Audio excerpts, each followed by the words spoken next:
সুপ্রিয় শিক্ষার্থীরা, আশা করছি তোমরা যে যেখানে আছো ভালো আছো, সুস্থ আছো।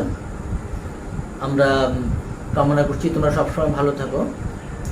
ইদানিং কিন্তু আবার করোনা বেড়ে গেছে, কাজেই তোমরা স্বাস্থ্যবিধি মেনে চলবে, বাসায় অবস্থান করবে, নিতান্তই প্রয়োজন না হলে ঘরে বাইরে বেরোবে না।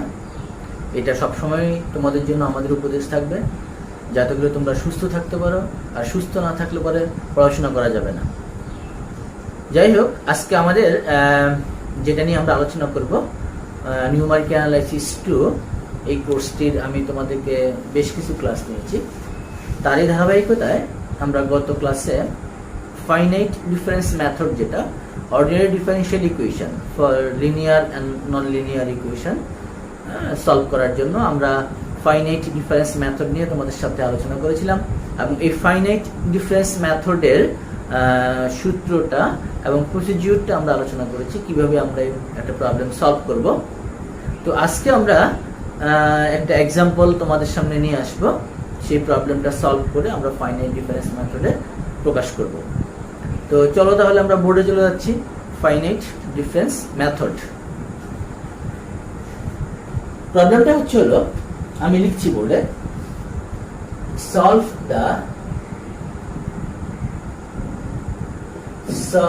the boundary value problem, আমরা যেটাকে বলি BVP, boundary value problem। আমি এটাকে সংক্ষেপে লিখেছি, solve the boundary value problem y double prime minus 64y, y double prime minus 64y plus 10 equals to 0। আর এটার যে কন্ডিশনটা যেটা দেওয়া আছে, উইথ কন্ডিশনসটা আমাদের কাছে দেওয়া আছে হলো y0 equals to y1 equals to 0। অর্থাৎ বাউন্ডারিটা হচ্ছে এখানে 0 থেকে 1 পর্যন্ত। এই বাউন্ডারির মধ্যে আমার এই ইকুয়েশনটাকে আমার সলভ করতে হবে by finite difference method, using finite difference method আমরা এই প্রবলেমটাকে সলভ করি।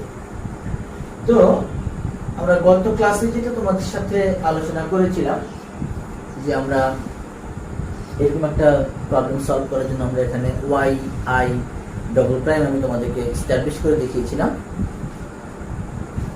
আমরা এভাবে লিখি, দেখো সলিউশনে যদি আমরা আসি, consider the given differential equation, given differential equation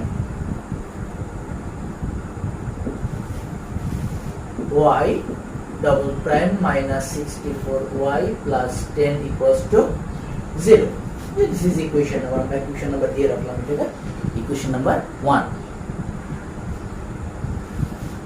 এখন আমাদের যেখানে যে বাউন্ডারিটা রয়েছে 0 এবং 1, তাহলে আমরা এই বাউন্ডারিটাকে আমরা কতগুলো সাব ইন্টারভ্যালে ডিভাইড করে নিব, সাব ইন্টারভ্যালে ডিভাইড করে নিব। তাহলে আমরা সেই কথাটা এখানে লিখছি, নাও divide the interval,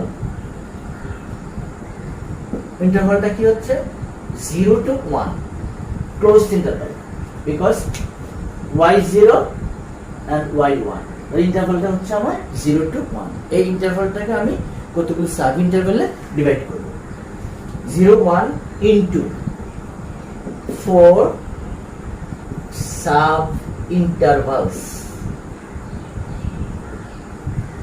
into 4 sub intervals.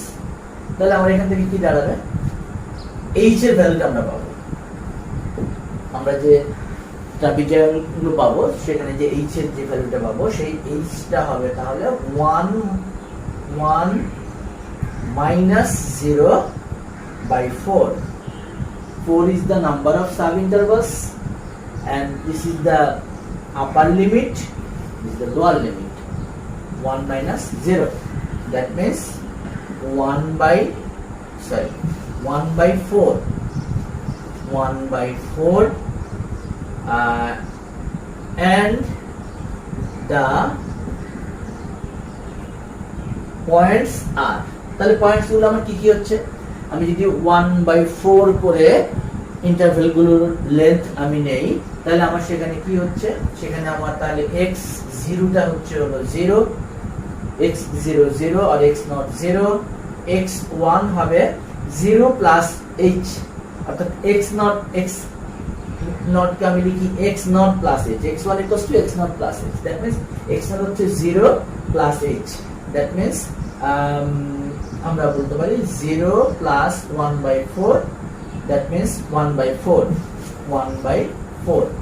equals to আমি একবারে লিখতে পারি 1/4, এটা আমি বোঝানোর জন্য এইটুকু লিখেছি, এটা আমার না লিখলেও সমস্যা নেই, মানে x1 টা হচ্ছে 1/4, তাহলে x2 টা হবে x0 plus 2h, x0 plus 2h, অথবা আমরা এটাকে ডিরেক্টলি লিখতে পারি 1/2, অর্থাৎ 0.5 করে করে এটা বাড়তে থাকবে, x2, দেন x3 টা হচ্ছে হলো আমার 3/4, and finally x4 equal to হবে 1, চারটা নোট আমি এখানে পেয়েছি, নোট পেয়েছি 0, 1/4, হাফ, 3/4, 1, পাঁচটা, 1 2 3 4 5টা, এখানে পাঁচটা হলো, চারটা ইন্টারভাল নিয়ে আমি এখানে পাঁচটা, মানে চারটা ট্রাপিজিয়াম পাবো, আর এখানে আমরা পাঁচটা পয়েন্ট লাগবে, পাঁচটা আমার x এর ভ্যালু লাগবে, বুঝ লাগবে। ওকে, তাহলে এই ইকুয়েশনটা পর্যন্ত আমি রাখছি, ইকুয়েশনটা আমি ইউজ করব, এজন্য আমি রেখে দিয়েছি। দেন the differential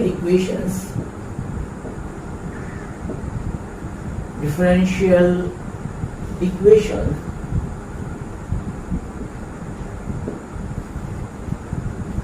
approximated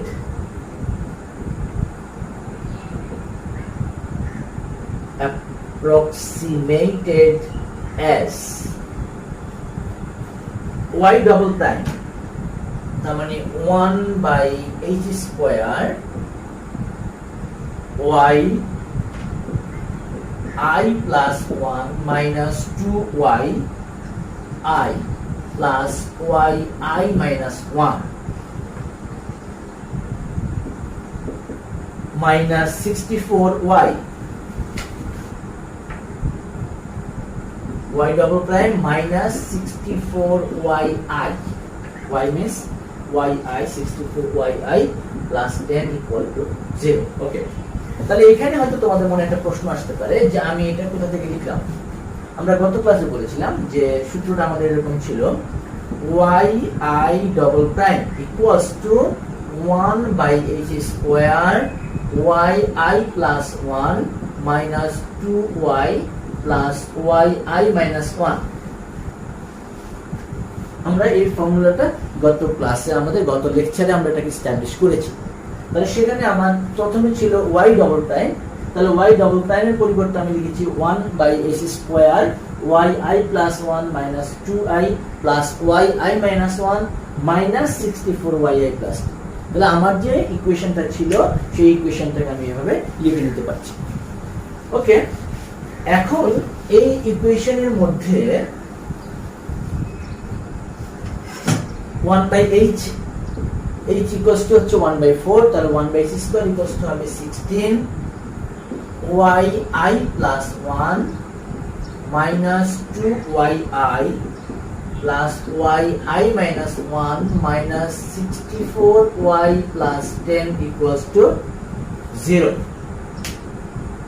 আমরা যদি একটু সিম্পলিফাই করি তাহলে 16yi plus 1, 16 into 32 minus 64, that means minus 96yi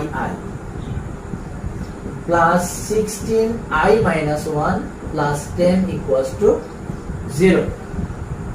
এখানে i এর ভ্যালুটা হবে 1 2 3, 1 2 3। So this is equation number, আমরা এখানে এটাকে একটা ইকুয়েশন নাম্বার দিয়ে রাখছি, equation number 2 where I equal to 1 2 3, equation number 2। এখন আমরা যদি এখানে i এর ভ্যালুগুলোকে ক্রনোলজিক্যালি আমরা যদি এখানে পুট করে দেই তাহলে আমরা এখান থেকে পাবো, দেখো যদি আমরা i equals to 1 বসাই তাহলে আমি একটা ইকুয়েশন পাবো, সেটা হচ্ছে হলো 16y2 minus 96y1 plus 16y0 plus 10 equals to 0. So this is equation number 3. I equals to 2, then 16y3 minus 96y2 plus 16y1 plus 10 equals to 0. Say equation number 4.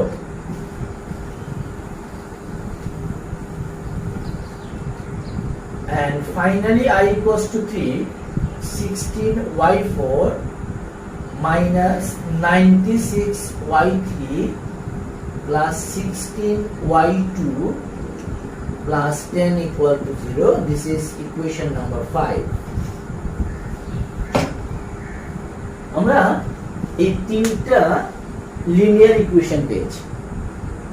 শিক্ষার্থীরা, তোমাদের নিশ্চয় মনে আছে আমরা নিউমেরিক্যাল অ্যানালাইসিস 1 এর মধ্যে এই লিনিয়ার ইকুয়েশন সলভ করার জন্য আমরা কিন্তু অনেকগুলো পদ্ধতি শিখে এসেছি। সেখানে আমরা আইসোলেশন ফর্ম দিয়ে করতে পারি অথবা ম্যাট্রিক্স মেথডে করতে পারি। যে কোনো একটা মেথড অ্যাপ্লাই করে আমি এখান থেকে এই y1, y2, y3, y4 এই ভ্যালুগুলোকে আমার ফাইন্ড আউট করে নিয়ে আসতে হবে। এটা আমরা এখানে এই পর্যায়ে আমরা সেটাকে দেখাবো না তোমাদের, তোমরা নিশ্চয়ই জানো, এটা সবাই পারো তোমরা। সিস্টেম অফ লিনিয়ার ইকুয়েশন আমরা কিভাবে সলভ করেছি আমাদের প্রিভিয়াস ক্লাসগুলোতে ছিল, তোমরা দেখে নিবে। ওকে, তাহলে এখানে আমরা এই যে 3 নাম্বার, 4 নাম্বার এবং 5 নাম্বার এই আমরা তিনটা ইকুয়েশনকে নিয়ে এখন যদি using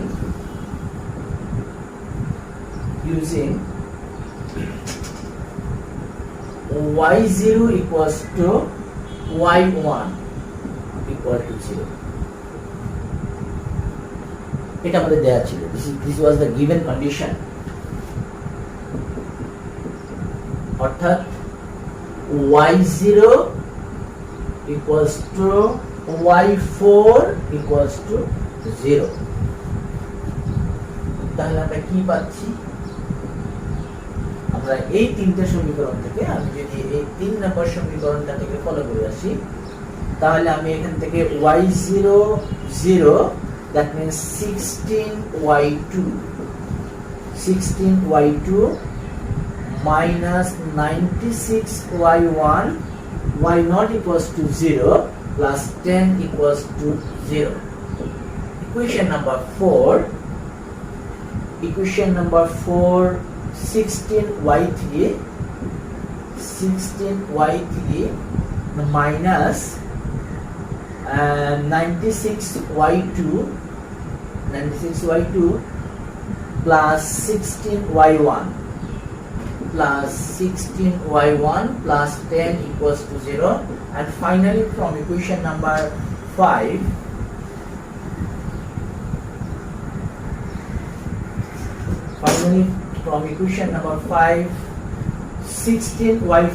y4 equals to 0 minus, that means minus 96y3 plus 16y2 plus 10 equal to 0. এখানে আমরা একটা সিস্টেম অফ লিনিয়ার ইকুয়েশনস পেয়েছি। তাহলে এই সিস্টেমস অফ লিনিয়ার ইকুয়েশনসটাকে আমি যদি সলভ করি, এখন তোমার যেটাকে আমরা বলছি হলো যে কোনো একটা প্রতিষ্ঠিত পদ্ধতিতে যদি আমরা সলভ করি, তাহলে আমরা সেখান থেকে এই ইকুয়েশনগুলোর আমরা সলিউশন পেয়ে যাব। আমরা এটা সলভ করতে গেলে আমাদের একটা এক্সট্রা ক্লাস লাগবে, আমি সেটা এখানে সরাসরি রেজাল্ট আমি তোমাদেরকে লিখে দিচ্ছি। আমি আবার বলছি এই সিস্টেমগুলো আমরা আগে শিখেছি। তাহলে কি হবে এখানে? by solving the above equations, we have বাচ্চা আমরা y1, আমি আবার বলছি এগুলোকে আমার সলভ করে নিতে হবে। আমাদের সলভিং রেজাল্টটা রয়েছে, এই জন্য আমি এটা লিখে দিচ্ছি 0.12876 y1, y2 0.147059 and y3 0.128676 এবং y0 y4 তো 0, y0 y4 0, y1 পেলাম, y2 পেলাম, y3 পেলাম। তাহলে আমরা ফাইনালি রেজাল্টটাকে এইভাবে লিখতে পারি, thus we get y0 equal to y of 0 equal to 0, y1 means y of 1, y1 means y of 1, 1 means x1 যেটা ছিল আমার 1/4, তাহলে এই ভ্যালুটা আমি পাচ্ছি হলো সরি y of 1 না, এটা আমার ছিল হলো 0.25, হ্যাঁ 1/4 means 0.25, এটা পাচ্ছি হলো এই y1 টা 0.128676, y3 যদি আমি করতে চাই তাহলে হবে y of 0.50, দ্যাট মিন্স সেটা হচ্ছে আমার y2 তো আমার 0 আছে, y3 হচ্ছে হলো y2 সরি y2, এটা হবে y2, হ্যাঁ y2 হচ্ছে 0.147059, y3 হচ্ছে হলো y of 0.75, that means 3/4, এটা হচ্ছে হলো আমার y3 0.128676 and finally y4 মানে হচ্ছে y of 1 equals to 0। তাহলে আমরা এখান থেকে আমাদের এই অ্যাপ্রক্সিমেটেড যে ভ্যালুগুলো আমরা পেয়েছি সেখানগুলো আমরা বের করে ফেলতে পারবো। তাহলে আমাদের প্রবলেমটা কিন্তু সলভড। তো সেক্ষেত্রে আমি একটু এখানে তোমাদের একটা নোট লিখে দিচ্ছি, তোমরা এটা একটু লিখে নাও, এটা থেকে শর্ট প্রশ্ন থাকতে পারে, এখান থেকে একটু হেল্প পাবে। সেটা হচ্ছে হলো নোটটা হচ্ছে হলো এরকম, the accuracy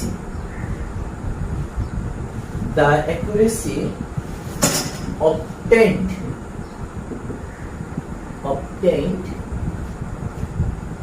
by the finite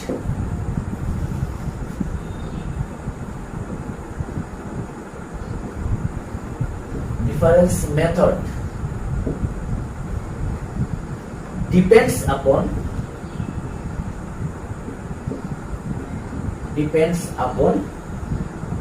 the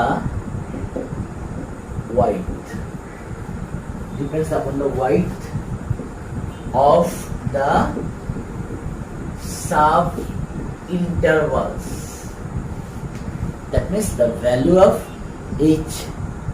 If the value of h is very very small, the result will be very accurate, and if the value of h is large, then result will not be approximately accurate.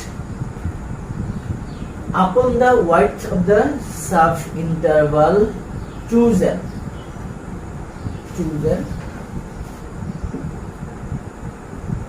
and also on the order of approximation,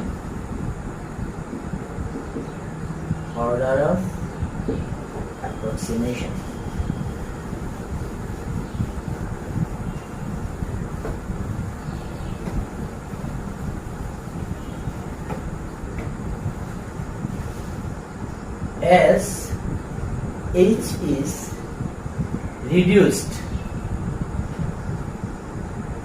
the accuracy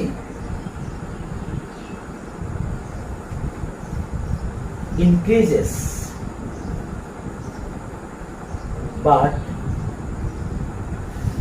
the number of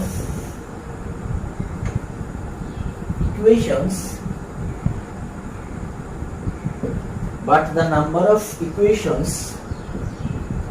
to be solved also increases. increases. That means তুমি যদি h এর ভ্যালুটাকে খুব small করে নাও, খুব ছোট করে নাও, তাহলে আমার অ্যাকুরেসিটা অনেক ভালো হবে, কিন্তু আমার এই ইকুয়েশনের সংখ্যা অর্থাৎ লিনিয়ার যে ইকুয়েশনগুলো আমি পাবো, যে ভ্যারিয়েবলগুলো আমি পাবো, যেমন y1 y2 y3 y4, এই ভ্যারিয়েবলগুলোর সংখ্যা তখন বেড়ে যাবে। তার মানে আমার তখন ইকুয়েশনটা সলভ করতে গিয়ে আমার তখন বেশি ভ্যারিয়েবলকে নিয়ে কাজ করতে হবে, কিন্তু আমি রেজাল্টটা সেখানে বেশি অ্যাকুরেট পাবো। তাহলে এটাই হচ্ছে আমার কথা, যে এইচ এর ভ্যালুর উপর ডিপেন্ড করছে এই ভ্যালুটা কত অ্যাকুরেটলি আমি সেখান থেকে, এই প্রবলেমটার কত অ্যাকুরেটলি আমি সেখান থেকে রেজাল্টটাকে পাবো। তো শিক্ষার্থীরা, আমরা ফাইনাইট ডিফারেন্স মাত্র তোমাদের সামনে উপস্থাপন করেছি, প্রবলেমও সলভ করেছি। আমার বিশ্বাস তোমরা এটা বুঝতে পেরেছো। ভিডিওটা বারবার দেখে নিবে, তাহলে বুঝতে পারবে। তো আজকে আমরা এখানে শেষ করব। পরবর্তী ক্লাসে আমরা অন্য কোনো মেথড নিয়ে তোমাদের সামনে হাজির হব। ততক্ষণ পর্যন্ত সুস্থ থাকো। সবাইকে আন্তরিক ধন্যবাদ।